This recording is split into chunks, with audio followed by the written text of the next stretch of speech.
Louvado seja o nome do Senhor. Nesse momento estaremos meditando na palavra do nosso Deus. Quero estar lendo uma passagem que se encontra em 1 Samuel, capítulo 2, versículos 6 e 7. 1 Samuel, capítulo 2, versículos 6 e 7. Está escrito: O Senhor é o que tira a vida e a dá, faz descer a sepultura e faz tornar a subir dela. O Senhor empobrece e enriquece, abaixa e também exalta. Esta mensagem ela tem por título O Poder do Soberano sobre Nossas Vidas. Esse texto faz parte da adoração de Ana, um cântico que ela oferece a Deus, exaltando a sua soberania, reconhecendo que Deus está acima de tudo e todos, e que tem o controle de tudo, e também agradece ao Senhor pela bênção que lhe foi concedida. O Espírito Santo me fez olhar para esse texto de uma forma diferente agora, vendo principalmente a sua amplitude e seu cumprimento nos nossos dias. O Espírito Santo ele quer falar conosco de 4 obras ou atos da soberania de Deus. E o primeiro ato soberano de Deus, ele tem o controle da vida. Deus tem tanto o controle da vida como ele é o dono da vida. Ele dá e tira.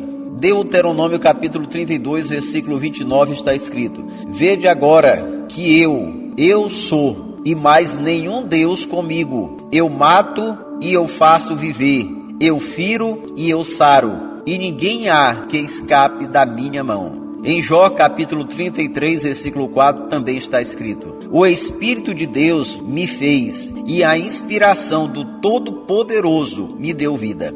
E nós recebemos esta vida através de Jesus Cristo. João capítulo 14, versículo 6 está escrito, Jesus Cristo falando: Eu sou o caminho, a verdade e a vida. Ninguém vem ao Pai senão por mim. Em João capítulo 11, versículos 25 e 26 também está escrito, Jesus Cristo falando: Eu sou a ressurreição e a vida. Quem crê em mim, ainda que esteja morto, viverá. E todo aquele que vive e crê em mim, jamais morrerá. E o apóstolo Paulo, em Atos capítulo 17, versículo 28, ele diz o seguinte: Porque nele vivemos, nos movemos e existimos. Ou seja, Deus tem o controle de tudo e de todos, principalmente da vida. No Salmo 24, versículo 1 está escrito: Do Senhor é a terra e a sua plenitude, o mundo e aqueles que nele habitam. E em João capítulo 10, versículo 10, a parte B, fala o seguinte, Jesus Cristo falando: Eu vim para que tenha vida e a tenha em abundância. E aí nós vemos em toda a Bíblia Deus dando vida para aquelas pessoas que já haviam morrido. Elias e Eliseu, eles ressuscitaram 2 crianças que haviam morrido. Paulo e Pedro também são usados para que pessoas, após a morte, voltassem à vida novamente. E nós vemos o caso do próprio Jesus Cristo, que 3 pessoas que morreram voltaram à vida. E entre elas está Lázaro, que já estava morto há 4 dias. Exatamente para não restar nenhuma dúvida que ele é o Senhor absoluto da vida. E qual a grande verdade que nós aprendemos disso? Nós devemos cuidar da nossa vida, do nosso corpo, mas Deus também ele pode tirar a qualquer momento, porque ele é soberano, ele é o dono da vida e ele é o dono de cada um de nós. Segundo ato soberano de Deus, ele tem o controle da ressurreição. Aqui no versículo 1, quando é dito que ele faz descer a sepultura e faz tornar a subir, ele está falando principalmente da ressurreição para a salvação e condenação. Assim como está escrito em Daniel capítulo 12, versículo 2, E muitos dos que dormem no pó da terra ressuscitarão, uns para a vida eterna e outros para a vergonha e desprezo eterno.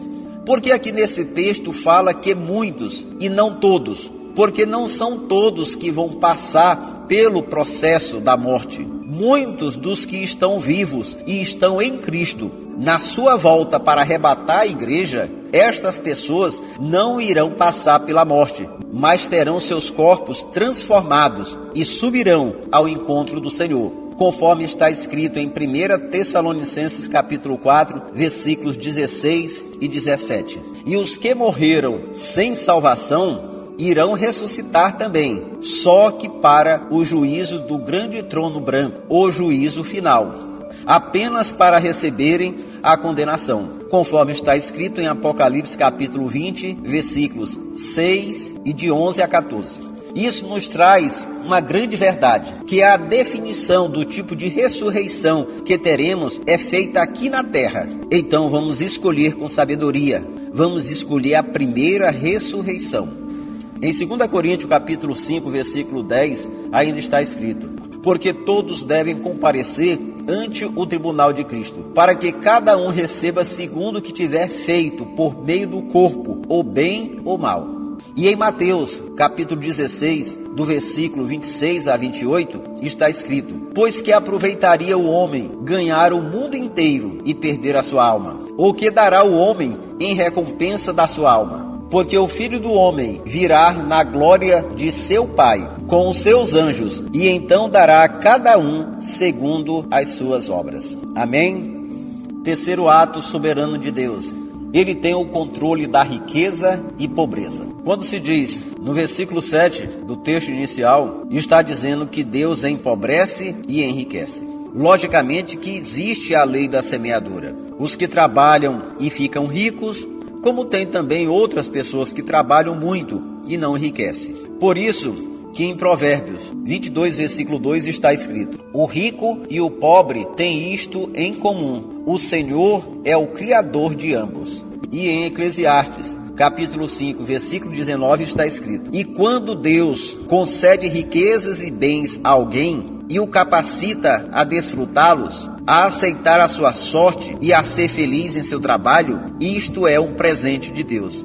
Como vemos, o homem não pode se vangloriar de nada, conforme está escrito, Jeremias capítulo 9, versículos 23 e 24, está escrito: não se glorie o sábio na sua sabedoria, nem o forte na sua força, nem o rico na sua riqueza. Mas o que tiver de gloriar-se, glorie-se nisso, em me conhecer, em saber que eu sou o Senhor, que faço beneficência, juízo e justiça na terra. Destas coisas me agrada, assim diz o Senhor. Para se ter uma ideia, olhe só o nosso contexto. Observe a situação do mundo hoje. Por causa da pandemia, só no Brasil, 600 mil pequenas empresas fecharam e demitiram cerca de 9 milhões de funcionários. Tem mais, 10 milhões de empresas fecharam as suas portas durante a pandemia, sendo que 8 milhões fecharam por ordem do governo e 2 milhões por conta própria. Agora você imagina quantas pessoas ficaram paradas nesse período, ou com certeza quantas pessoas perderão seu emprego. Agora, enquanto isso, os fabricantes e fornecedores de álcool e máscara enriqueceram. Mas uma coisa é certa, para quem é fiel a Deus, não existe crise. Deus está sempre ali com a sua providência em todas as suas necessidades. E no final desta pandemia, calcula-se que teremos no Brasil cerca de 20 milhões de desempregados. Por isso que bem falou Jó, capítulo 1, versículo 21. Nu eu vim do ventre da minha mãe, e nu voltarei para lá. E depois ele diz: Deus deu, Deus tomou, bendito seja o nome do Senhor. Pois é, esta é a grande verdade. Deus ele dá, mas pode tirar tudo, a qualquer momento e de um dia para o outro. Quantos casos que nós vemos pelo mundo afora, de pessoas que eram ricas, que construíram um império e de repente um vendaval, um maremoto, destrói tudo e no dia seguinte a pessoa está pobre, sem nada. Deus ele é soberano e tem o controle de tudo e de todos. Quarto ato soberano de Deus, ele tem o controle da humilhação e exaltação. Quando é dito no versículo 2 do texto inicial que ele abaixa e também exalta, Deus ele está dizendo que ele tem o controle de tudo e de todos. Mas o que vai definir a nossa humilhação ou exaltação vão ser as nossas atitudes, as nossas decisões.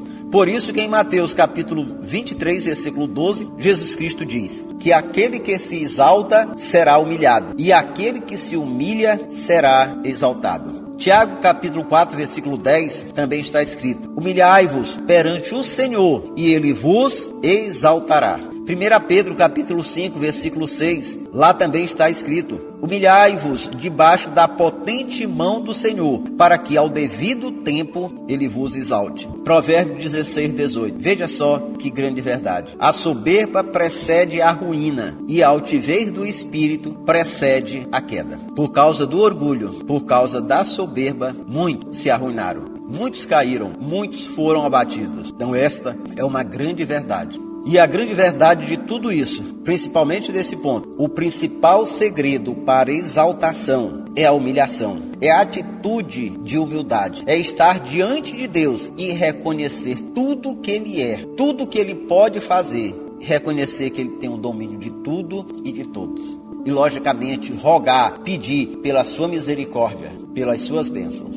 Quero concluir dizendo que a vida de Ana, ela foi mudada a partir do momento que ela fez um voto, um compromisso com Deus. A partir do momento que ela se humilhou e reconheceu a soberania de Deus, ou seja, que Ele está acima de tudo e de todos, e que tem o controle de tudo e de todos. No capítulo 1 e 2 de 1 Samuel, nós vemos essa história. O tanto que Ana sofreu, buscou a Deus para lhe ser concedido uma grande bênção, a de ser mãe. Então, a partir do momento que ela fez este compromisso, fez uma aliança com Deus, aí Deus lhe concedeu essa dádiva. E aqui no capítulo 2, ela está fazendo uma exaltação, um louvor a Deus, por Ele lhe ter concedido esta bênção e reconhecendo a sua grandeza.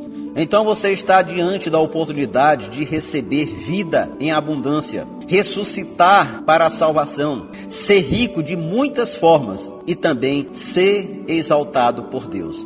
Basta pedir, se humilhar e se entregar completamente a Ele. Fazer um compromisso, uma aliança com Jesus Cristo, aceitando como o Senhor e Salvador de sua vida. E se você, porventura, esteve já na sua presença e se afastou por algum motivo, agora é o momento da reconciliação, da nova aliança. Então você que ouviu, recebeu esta palavra no seu coração e quer que o soberano haja em sua vida, cumprindo todos os seus planos, todos os seus propósitos, todas as suas bênçãos, entregue a sua vida a Ele nesse momento, para Ele ter o domínio, para Ele ter a direção. Convido você a estar orando comigo neste momento.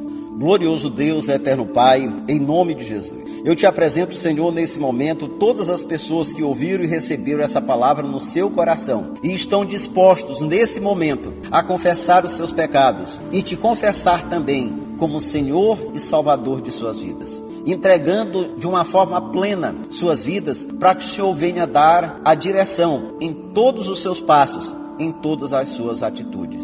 Senhor, escreve uma nova história para essas pessoas. Dê para essas pessoas uma nova vida e principalmente o direito da salvação. E para aquelas pessoas que se afastaram de Ti e nesse momento também está orando, que o Senhor venha fazer uma nova aliança com esta pessoa. Uma aliança que não será quebrada por nada. Por isso dá força e graça para que essa aliança ela venha se fortalecer cada vez mais. Enche os Teus filhos da Tua graça, da Tua unção, do Teu poder, da Tua direção, para que eles possam perseverar na Tua presença até os últimos dias. Senhor, essas bênçãos eu te peço e te agradeço em nome de Jesus. Amém. Aqui foi o pastor Paulo. Deus lhe abençoe de uma forma grandiosa. Amém.